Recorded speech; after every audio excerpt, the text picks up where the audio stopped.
Okay, we got a lot more comedy coming at you. Get ready or not. Our next comic is never on time. That's Gavin Duran.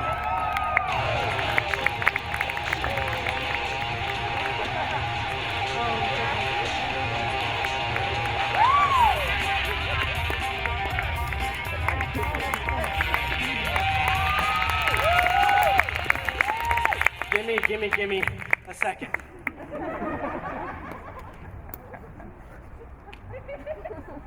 yeah, that's my mom. That's where I got it from.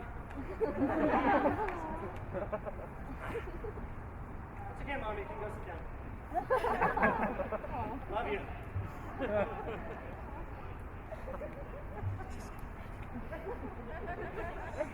It's okay. Good? Yeah? No snacks? Man, Scott's tall. Hey guys, how's it going today? My name is Gavin Antonio Duran. How are we doing tonight? Pretty good? Okay. It's a thing we comedians do. We ask how the audience is doing, not because we care, it's because we need to see how good of an audience you guys are going to be. And as a professional comedian, I can tell that you guys are terrible. No, I'm kidding. You guys are awesome. You guys are such a good audience. Way better than my dogs. I've been performing for them for the past few weeks, yeah. They don't appreciate some things, you know? They don't understand my rendition of Shakespeare in the Bark. Moving away from puns? No, I mean, hey, my dog jokes, I'll tell you, they're a real treat. Okay, but seriously, the best dog joke, okay, in my opinion, is in Jurassic Park, okay? It's where Timmy, the boy, he asks Sam Neill, Dr. Alan Grant, he asks him, what do you call a blind dinosaur? Some of you may know, do you think he saw us? Now, that's not a dog joke, but then he asks, what do you call a blind dinosaur's dog? Do you think he saw us Rex? Yes. Now my addition to that joke would be, what do you call a seeing dinosaur's dog? Lunch. Exactly. No, but I'm very grateful to be here. I'm very grateful to be performing live again. The last time I performed live, I actually spent the day in the hospital. This is true. I was in there because I kept passing out. They were checking on my heart. The doctors couldn't find anything wrong with me besides the fact that I am a comedy major. But seriously, they don't know what's going on, so I guess we'll never know. I'm still here. I'm still alive. I'm very happy to be here. No, it's okay. But yeah, I'm very grateful to be performing. I have been working a lot for the past long time. You know, basic adult things, building a savings. I had a job as a barista actually last year. Quick show of hands, have any of you guys worked a barista job? Anybody? Right over here. Do you like your barista job? Shaking the head, no? No, you don't like your barista job? Do you have a reason? Customers? All right, that is understandable. Sometimes we have rowdy customers. Because whether you love your barista job or you despise your barista job, the one thing is certain, you are always in the crosshairs of a coffee addict and their morning caffeine. I have heard so many stories of fellow baristas getting yelled at, having customers get in their faces, even throwing drinks at them. Now, I have never had a drink thrown at me, unless one of you is willing to change that tonight. Please don't throw a beverage at me. Please don't. But no, I have been yelled at twice, actually, and on the same day. I had just gotten to work, and I was taking over at the drive-thru, and I see out the drive-thru window, there's this truck, and of course, trucks don't drive themselves, so there was a person inside. And I look, and I see this gentleman. He has ordered 2 extra large iced teas. So I greet him, I confirm his order, and I ask him for his form of payment. And he says, "I already paid, man." Very intense. And I take that as he has already paid. So I go to give him his drinks. And he says, no, I want them double cupped. Now, It is my first week on the job. I am very new to all this. I don't know all the terminology, and I do not want to make a mistake. So I ask him to clarify what he means by double cup. And he says, you take my drink and you put it into 2 cups. Now, there is this trick, all right? And I'm going to teach you all this now, any coffee lovers out there, or tea lovers. If you order an extra large drink and ask them to split it, you can get 2 medium drinks for the price of 1. Use that very responsibly, please. So, I am assuming this is what this gentleman wants to do, and I am still unsure of myself, so I go and ask a fellow barista who had been working a long time, and they are just as confused as I am, so they recommend I do that. I now bring him, because he had 2 iced teas, 4 drinks. Those of you who learned math know how that works. And I go to give him his drinks out the drive-thru window, and he is not happy with me. What's wrong with you? This isn't what I ordered. Come on, get it right. It's not that hard. What are you, stupid?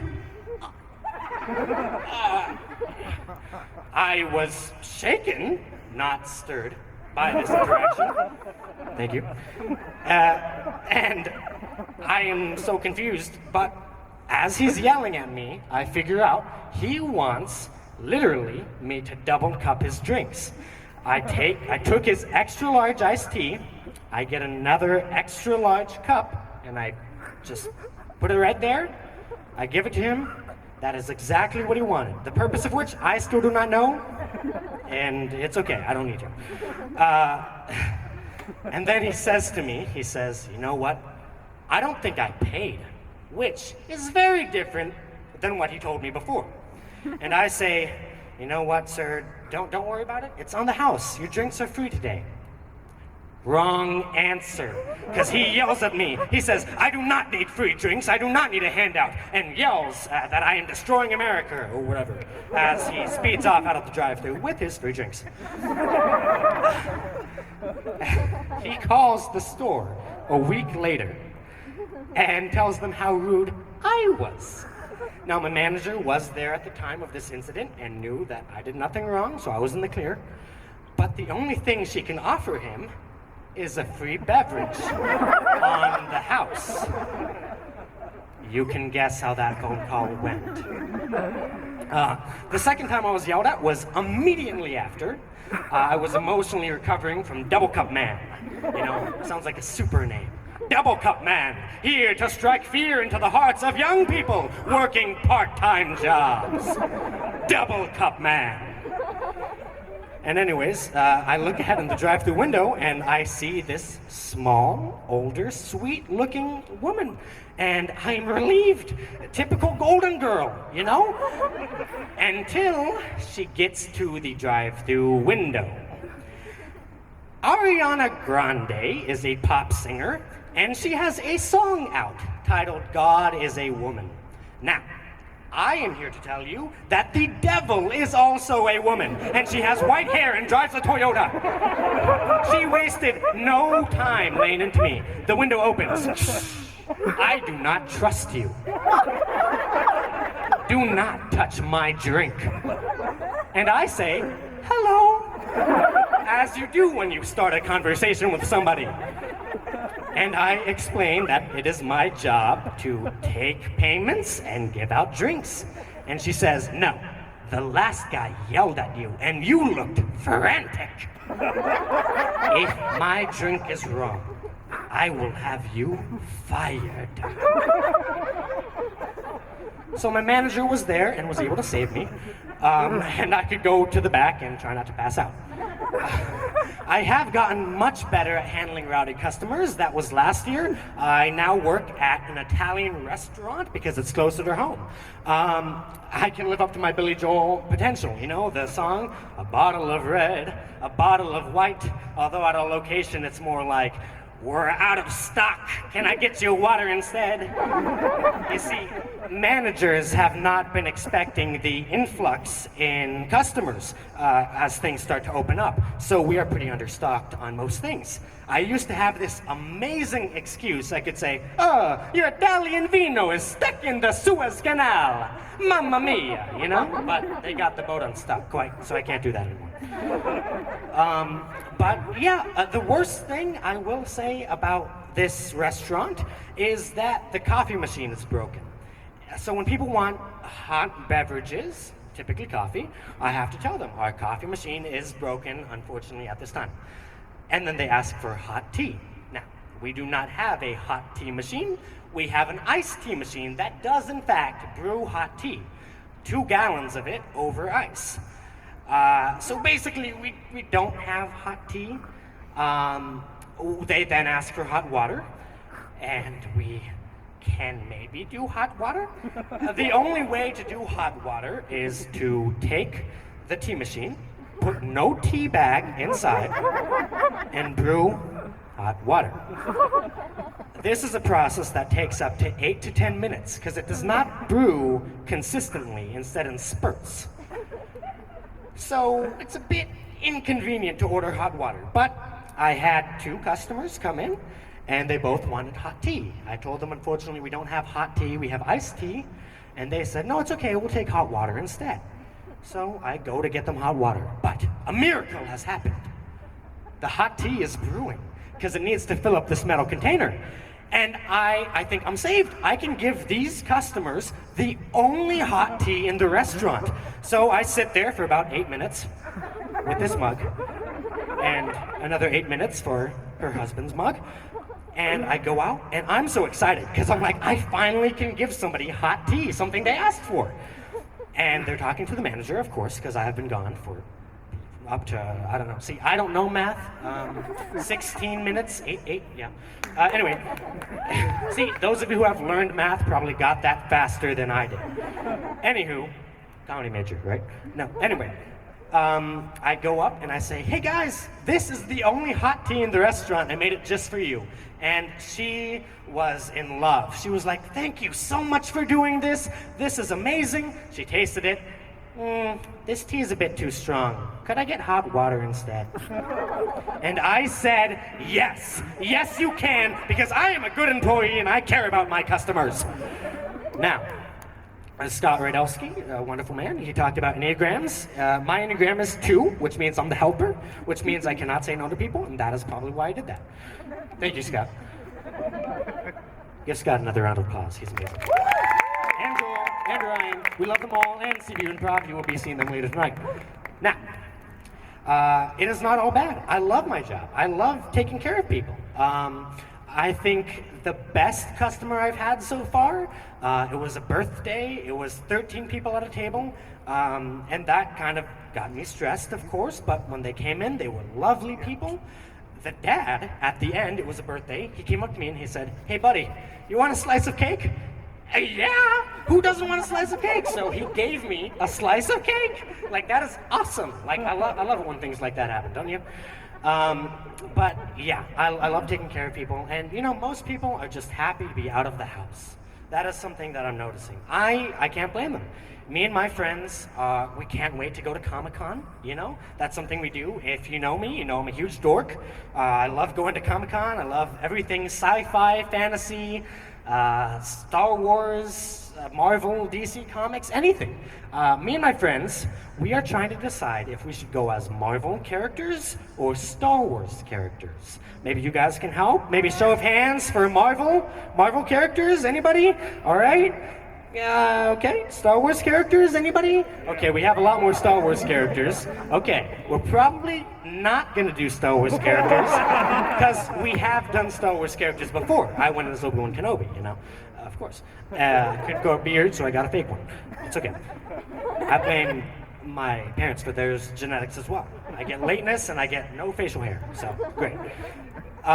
So we're gonna go as Marvel characters, but Star Wars is very near and dear to my heart. I love Star Wars. Has anybody not seen Star Wars? I'm just wondering. It's okay. It's okay. Okay, I see one. Why? Why?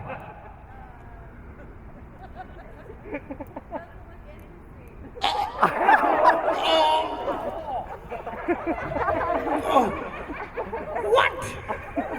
Oh my goodness, Star Wars is so interesting. Those of you who have seen Star Wars, is Star Wars interesting? Star Wars is awesome. I love Star Wars. There are so many good moments. The one that comes to my head is from one of my favorite movies, Revenge of the Sith.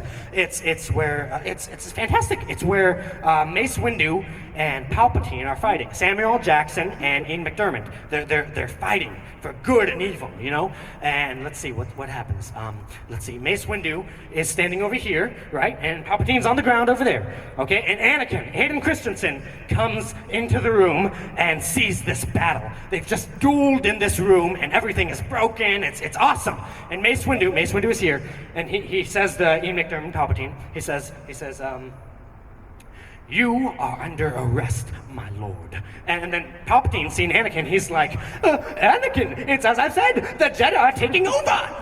And then Mace Windu says, the oppression of the Sith will never return. You have lost. And then Palpatine says, no, you will die. And blasts lightning. Yeah, lightning out of his hands.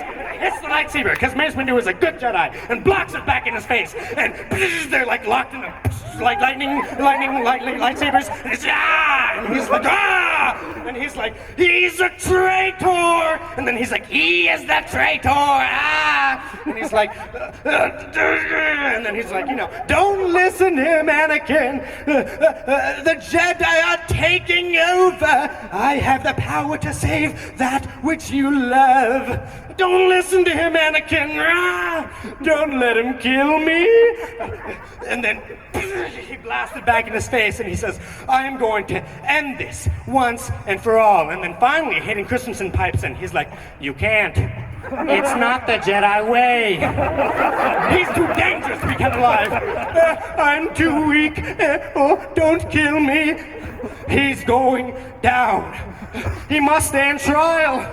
Yeah, I need him. And then Hayden Christensen chops off Mace Windu's arm, and then Palpatine sees in the moment, goes, power! Unlimited power! And then Mace Windu gets blasted out the window, and then Palpatine makes a sound that we at the restaurant business know very well. It's at the very end of a tired day. It's And Hayden Christensen goes, what have I done? And falls to his knees. And then Palpatine goes, good. You have done well. Henceforth, you shall be known as Darth Vader. And then I forget the rest. Anyway, have a good night, guys. Don't forget to tip your waiters. All right. How about that?